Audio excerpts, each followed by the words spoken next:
anda dalam keadaan yang bersedia dengan menjaga imej dan penampilan diri. Setiap sesi pembentangan mengambil masa maksimum 15 minit, manakala sesi soal jawab akan dibuka selama 4 minit. Soalan hanya dikemukakan sejurus selepas 10 minit sesi pembentangan berlangsung. Sesi soal jawab akan ditamatkan awal oleh moderator sekiranya tiada soalan diajukan selepas 1 hingga 2 minit sesi soal jawab berlangsung. Semua pembentang dikehendaki mematuhi panduan pembentang yang telah diberikan. Anda diingatkan sekali lagi untuk bertanya soalan yang berkaitan dengan kajian yang dilakukan dengan menggunakan bahasa dan sapaan yang sopan.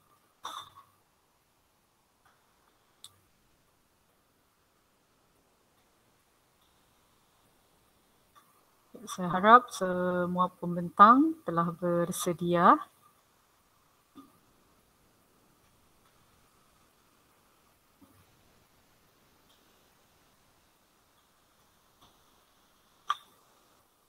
Kita akan mula tepat pukul 11 pagi lah dengan menjemput pembentang pertama nanti.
Okey. Semua sudah ada. Tinggalan Cik Anu yang tiada ni. Cik Amal, dorang kumpulan Cik Amal Syah. Amal Syah, Gamri. Ya.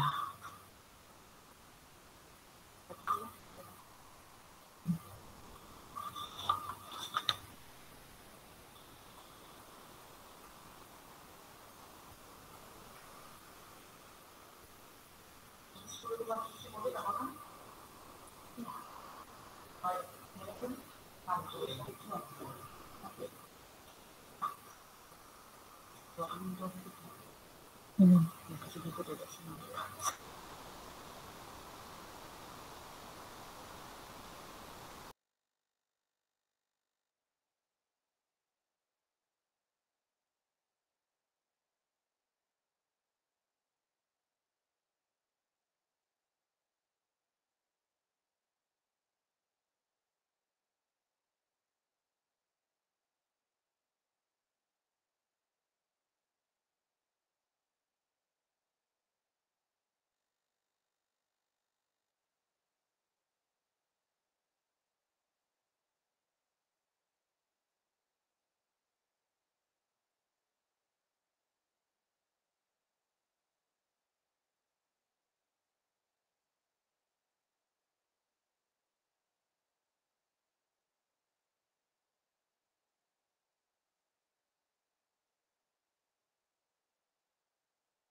Baiklah, sidang maya sekalian, saya harap kita semua telah bersedia. Boleh kita mulakan saja sekarang, ya? Okey. Sesi pembentangan kita akan dimulakan dengan menjemput Encik Yusmail bin Jusuf bagi membentangkan kajian beliau bertajuk Aplikasi Model ADI Penggunaan Modul Pembelajaran Berasaskan Projek STEM Literasi Tenaga Murid Sekolah Rendah. Ya. Majlis mempersilakan.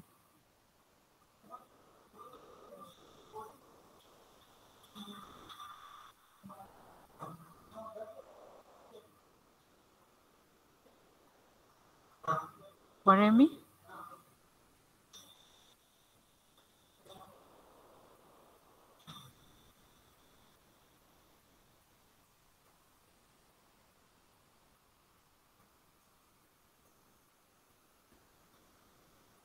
Adakah? Puan Remy? Modul pembelajaran berasaskan. Okay. Bismillahirrahmanirrahim. Assalamualaikum dan selamat pagi semua.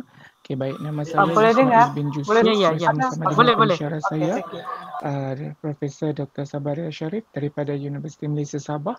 Pada pagi ini akan berkongsi kepada anda hasil penyelidikan kami sempena Seminar Penyelidikan Pendidikan SEPZON tahun 2022.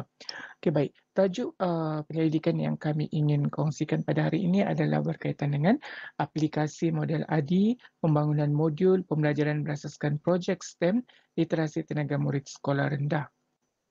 Okey, baik. Sebagai pengenalan, tenaga di dunia pada masa sekarang ini, sumber tenaga menjadi tumpuan. Lebih-lebih lagi adalah sumber tenaga yang boleh diperbarui.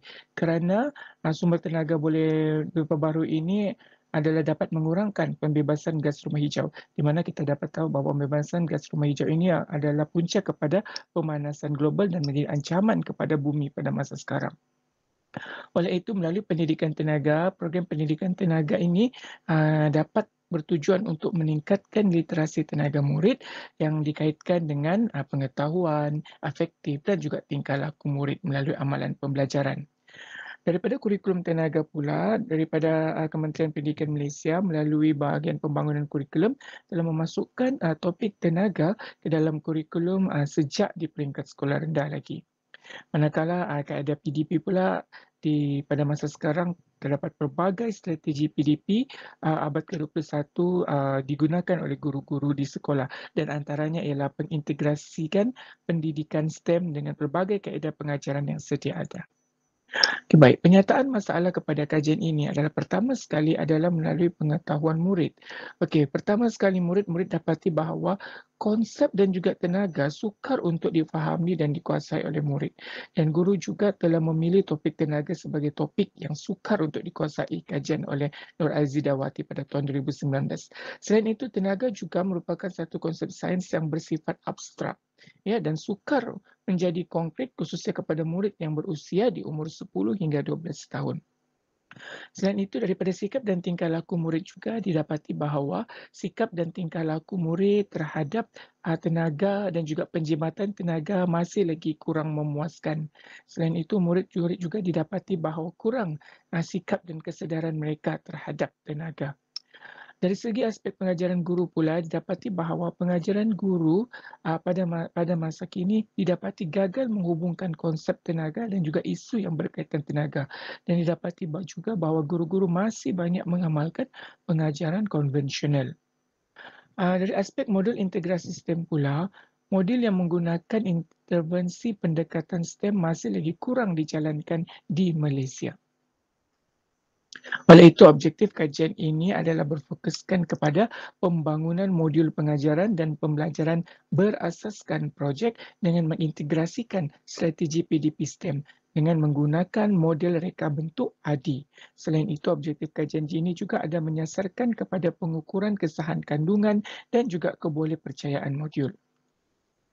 Ini adalah kerangka kajian. Okay, dalam membangunkan modul ini yang kami beri nama modul PBPJ STEM ini, okay, teori dan juga model digunakan melalui proses pembangunan reka bentuk ADI, maka terbentuklah nanti modul yang kami kenali sebagai modul PBPJ STEM selepas ini. Okay, ini teori dan model dalam kajian yang digunakan. Ini antara teori-teori yang terlibat dalam membangunkan modul PBPJ STEM ini adalah pertama sekali teori pembelajaran ada dua, iaitu teori constructivism dan juga teori constructionism. Kemudian daripada segi teori tingkah laku pula ada teori tingkah laku terancang dan juga teori sistem perubahan tingkah laku. Kemudian dari aspek model, kami menggunakan pembelajaran berasaskan projek sains, di mana kami menggunakan model pendekatan berasaskan projek oleh Katz dan Chet pada tahun 2000, kemudian menggunakan pendekatan interdisiplin pendidikan STEM, di mana menggunakan strategi pendidikan STEM iaitu model pengajaran 5E dan juga model proses reka bentuk kejuruteraan. Jadi kedua-dua ini, model E dan model proses reka bentuk kejuruteraan ini merupakan strategi dalam PDP STEM. Okay, jadi teori dan model ini diadunkan bersama melalui proses pembangunan modul nanti, iaitu model ADI, maka terbentuklah nanti satu modul yang dikenali sebagai modul PBPJ STEM menggunakan topik tenaga dan elektrik sekolah rendah untuk murid-murid tahun 5. Okey, baik, ini adalah merupakan metodologi kajian kami. Reka bentuk yang kami gunakan adalah reka bentuk pembangunan ADI kerana reka bentuk ini merupakan satu model sistem yang dapat menyediakan satu panduan langkah kerja bagi membangunkan produk pendidikan, pembelajaran berkesan dan prosesnya mudah untuk diikuti. Jadi dalam ADI ini ada 5 aspek. Pertama sekali didahului dengan analisis keperluan, kemudian reka bentuk, seterusnya pembangunan dan pelaksanaan, di mana setiap aspek ini bermula analisis keperluan sampai kepada pelaksanaan adalah melalui proses penilaian. Okey. Ini adalah proses pembangunan modul PBPJ STEM tadi. Okey, ini adalah modul ADI, terdiri daripada fasa 1 analisis keperluan. Okey. Kemudian fasa kedua reka bentuk. Dalam reka bentuk nanti ada draft modul awal, kemudian pergi kepada fasa 3 pembangunan. Okey, daripada pembangunan ada draft pertama modul, kemudian menghasilkan prototip 1, kemudian di fasa pelaksanaan akan melihat kepada kajian rintis yang dilaksanakan, dan juga fasa terakhir iaitu penilaian tadi akan melihat kepada kebolehpercayaan modul PBPJ STEM yang akan menghasilkan prototip 2 dan juga akan selepas penambahbaikan akan menghasilkan modul PBPJ STEM itu. Okay? Jadi setiap fasa ini saya akan terangkan secara terperinci selepas ini. Okay, baik. Yang pertama sekali adalah fasa dapatan kajian kami melalui analisis keperluan. Melalui fasa 1 iaitu analisis keperluan, kami dapati bahawa dari segi keperluan sedia ada, murid-murid didapati sukar untuk memahami topik tenaga dan elektrik. Selain itu, murid juga kurang berminat untuk mengikuti PDP topik tenaga dan elektrik ini. Kemudian sikap dan terhadap penjimatan dan penggunaan tenaga juga cenderung ke arah negatif.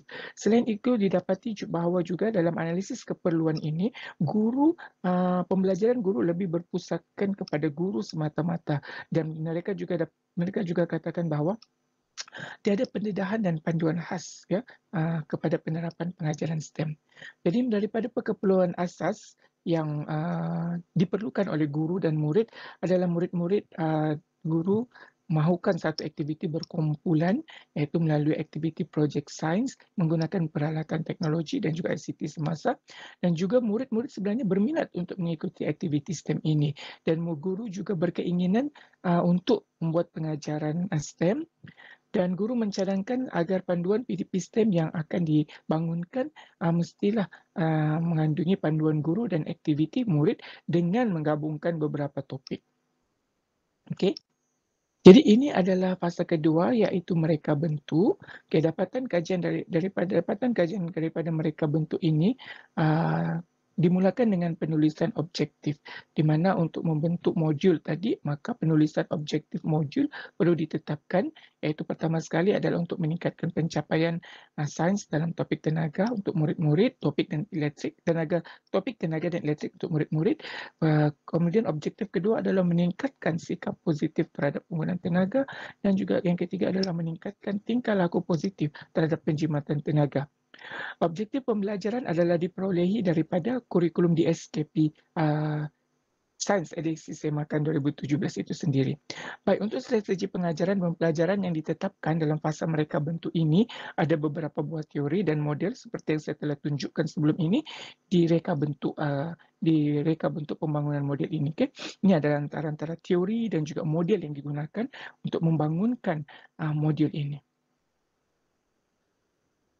Seterusnya, dapatan kajian dalam fasa yang ketiga adalah pembangunan. Okey, fasa yang ketiga pembangunan, di mana dalam pembangunan ini beberapa aspek telah dikenal pasti dan dibangunkan, bermula daripada membina rancangan pengajaran yang menggunakan format BPK, kemudian membina aktiviti murid. Okey, dalam aktiviti murid ni kami telah menggunakan proses reka bentuk kejuruteraan, okey, iaitu model daripada strategi pengajaran sistem itu tadi. Kemudian dari segi aspek pemilihan media dan bahan juga, okey, dikenal pasti penggunaan video, lembaran kerja, peralatan mawjud yang digunakan semasa aktiviti. Kemudian aktiviti-aktiviti ini adalah melibatkan bahan-bahan seperti sel suria, roda dan gandar, dinamo, sambungan elektrik, dan juga bahan-bahan terbuang mengikut kreativiti murid. Kemudian untuk membina pengukuran dan penilaian pula, untuk mengukur kefahaman murid, okey, kami telah menggunakan ujian topik tenaga dan elektrik. Kemudian untuk mengukur sikap dan tingkah laku murid, maka soal selidik digunakan untuk mengukur sikap dan juga tingkah laku murid terhadap penjimatan tenaga. Untuk kualiti modul pula, maka penilaian pakar telah digunakan, iaitu sebanyak 8 orang pakar dalam bidang sains dan juga seorang daripadanya adalah pakar dalam pembangunan dalam melihat aspek bahasa. Okey, baik, ini adalah kesahan kandungan modul. Okey, pakar melibatkan 9 orang panel pakar, 8 orang daripadanya adalah orang daripada mereka yang pakar dalam bidang pendidikan STEM, pendidikan sains, okey, terdiri daripada pensyarah-pensyarah daripada IPTA, daripada IPG, daripada guru-guru sains itu sendiri, guru cemerlang dan juga ketua panitia, dan juga termasuk jurulatih utama dalam STEM di peringkat negeri. Kemudian seorang daripadanya adalah pakar bahasa daripada DBP untuk melihat aspek bahasa. Ini adalah keputusan daripada penilaian pakar. Saya telah menggunakan soal selidik penilaian modul dari Siddiq Muhammad Noor 1997.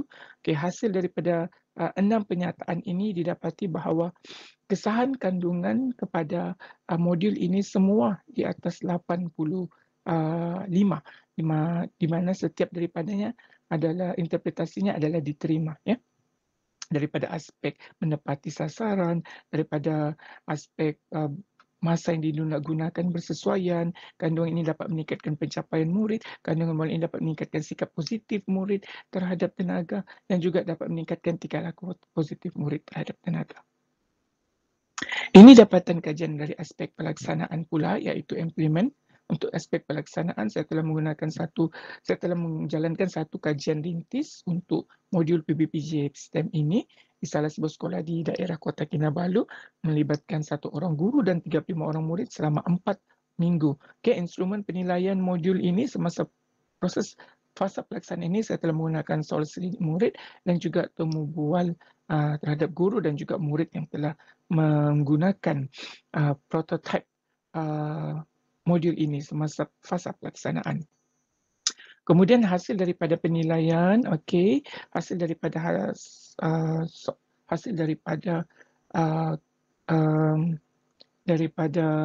daripadanya, maka kebolehpercayaan modul ini, di mana modul ini di dalam dia ada 2 aktiviti, iaitu kereta mesra alam untuk topik tenaga dan rumah mesra alam untuk topik elektrik.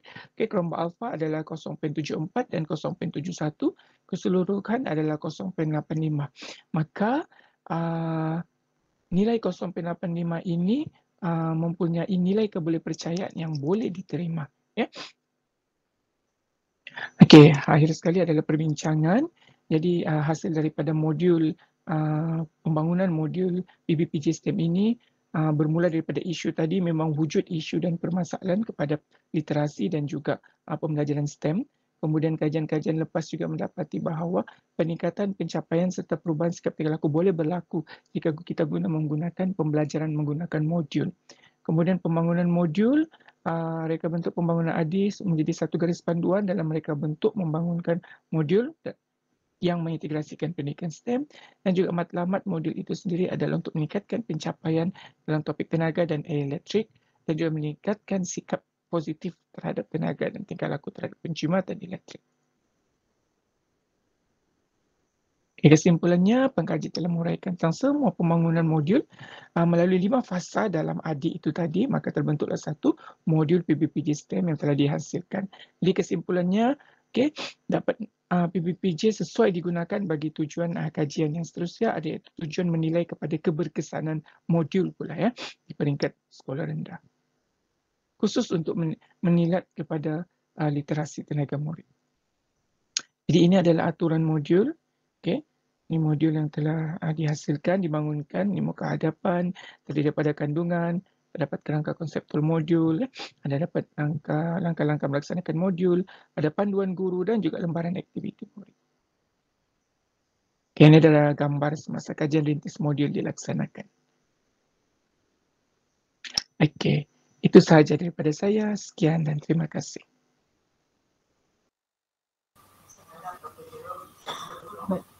Terima kasih kepada pembentang sebentar tadi. Untuk makluman audiens, Encik Ismail merupakan pensyarah akademik di IPG Kampus Tawau dan Dr. Sabaria pula adalah pensyarah di Universiti Malaysia Sabah. Baiklah, sekarang kita buka kepada sesi soal jawab kepada pembentang.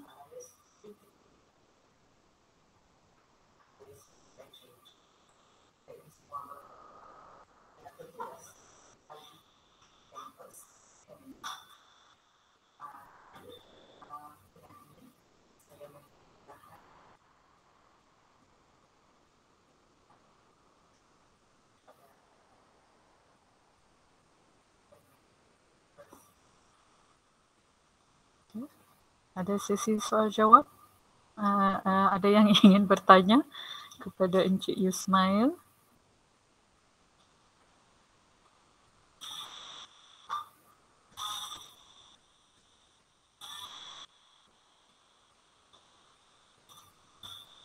Okey.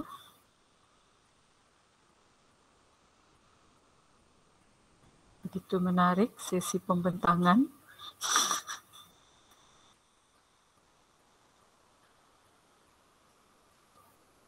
Kita buka kepada audiens.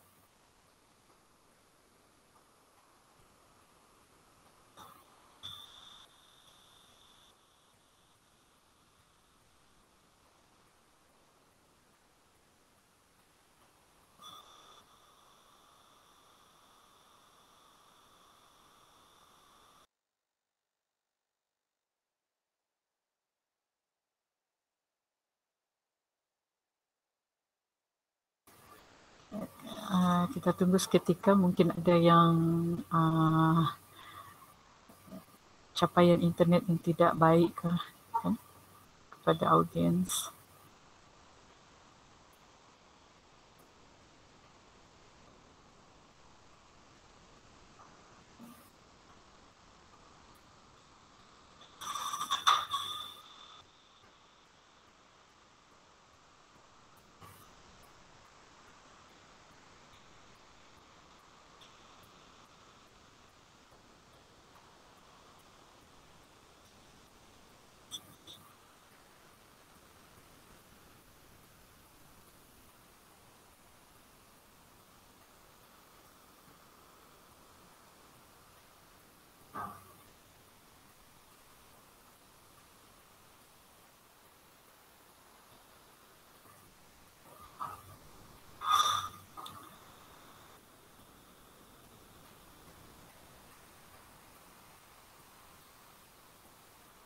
Okey, jika tiada soal jawab, kepada jika tiada soalan kepada Encik Yusmail, sesi pembentangan kita akan diteruskan kepada oleh pembentang yang kedua lah. Okay.